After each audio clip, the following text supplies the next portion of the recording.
विवाह की बड़ी इंटरेस्टिंग कहानी आपकी, किस तरह से आप बता दीजिए दर्शकों तक पहुंचनी चाहिए। मैं विवाह नहीं करना चाहता था जी, लेकिन अचानक पिताजी की तबीयत खराब हुई और माताजी ने एक कार्यक्रम में बोल दिया, कहा कि 16 तारीख को विवाह करेंगे। कहाँ करेंगे पता नहीं।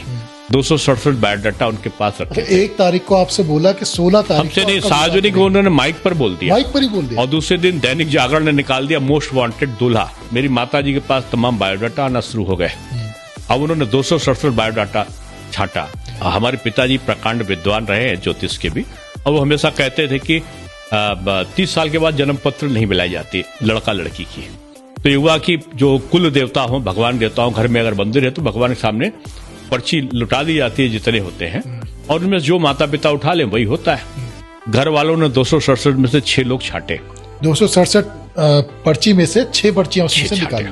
ठीक है। और 6 लोगों को छांट कर माताजी ने एक पर्ची उठाई तो पिताजी ने भी वही पर्ची उठा ली, तो दोनों ने एक ही पर्ची उठाई। अब ये हुआ कि जहां होना की बात चल रही थी वहां नहीं आया, तो फिर 15 लोगों ने पर्ची उठाई।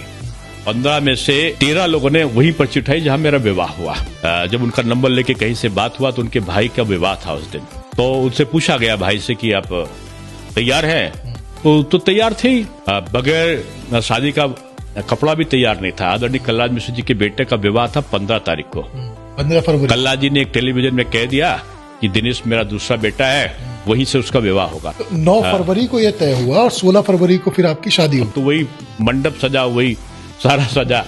फिर मैंने तो मंदिर में, खाटू श्याम जी के मंदिर में मेरा विवाह हुआ। लेकिन इंटरेस्टिंग है, 9 तारीख को पर्ची निकली और 16 तारीख को 15 तारीख को तिलक हो गया। जो हमारा वो बोलता है ना धर्म, जी, कि लड़का लड़की का जो विवाह होता है ऊपर लिख कर आता है। मैंने सोचा ही नहीं था कि विवाह होगा। विवाह भी हुआ और सुखी भी हूँ।